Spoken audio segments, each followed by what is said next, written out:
नमस्कार, ये है सनातनी आवाज़ और मैं हूँ आपके साथ तनु शर्मा।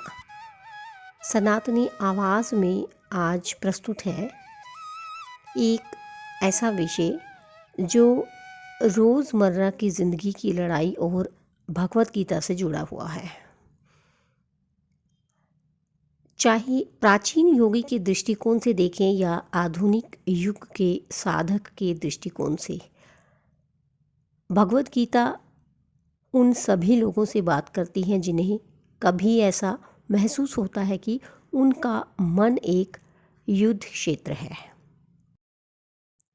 दोस्तों, हर रोज़ जब हम जागते हैं तो हमारे पास एक विकल्प होता है कि आज हम किसकी बात सुनने का फैसला करेंगे, अपने सच्चे और उच्चतर स्व की या अपने अहंकार की। क्योंकि जिन दिनों हम सच्चे स्व की बात सुनने का फ़ैसला करते हैं, वे आमतौर पर वे दिन होते हैं जब हमें लगता है कि हम अपने उद्देश्य को जी रहे हैं और अपने सच्चे स्वभाव का सम्मान कर रहे हैं।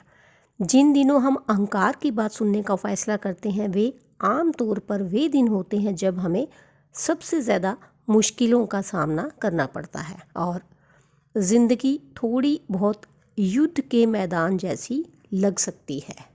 लेकिन ऐसे समय में भगवत गीता हमारे जीवन की मार्गदर्शिका बन जाती है।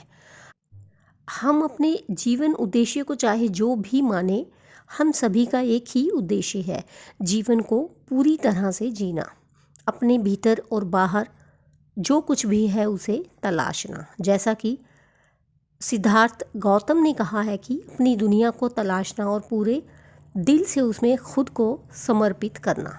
हम अपने जीवन का उद्देश्य चाहे जो भी माने, हम सभी का एक ही उद्देश्य है, जीवन को पूरी तरह से जीना, अपने भीतर और बाहर जो कुछ भी है उसे तलाशना। जीवन कभी कभी युद्ध के मैदान जैसा लग सकता है, लेकिन कई ग्रंथों में इसे नाटक भी कहा गया है। जब हम इसे इस तरह से देखते हैं तो हम खुद से पूछ सकते हैं, क्या मैं अपनी भूमिका पूरी तरह से निभा रहा हूँ? क्या हम अपने जीवन और अपनी दुनिया को समर्पित कर रहे हैं और उद्देश्य पूर्ण तरीके से जी रहे हैं? भगवत गीता हमें पवित्रता, शक्ति, अनुशासन, ईमानदारी, दयालुता और निष्ठा के साथ जीवन जीने के लिए प्रोत्साहित करती है।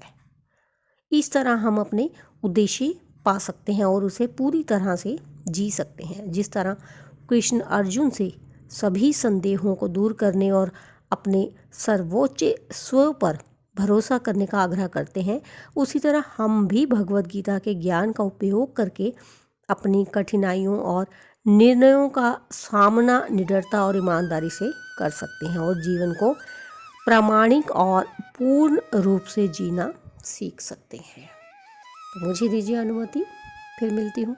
धन्यवाद।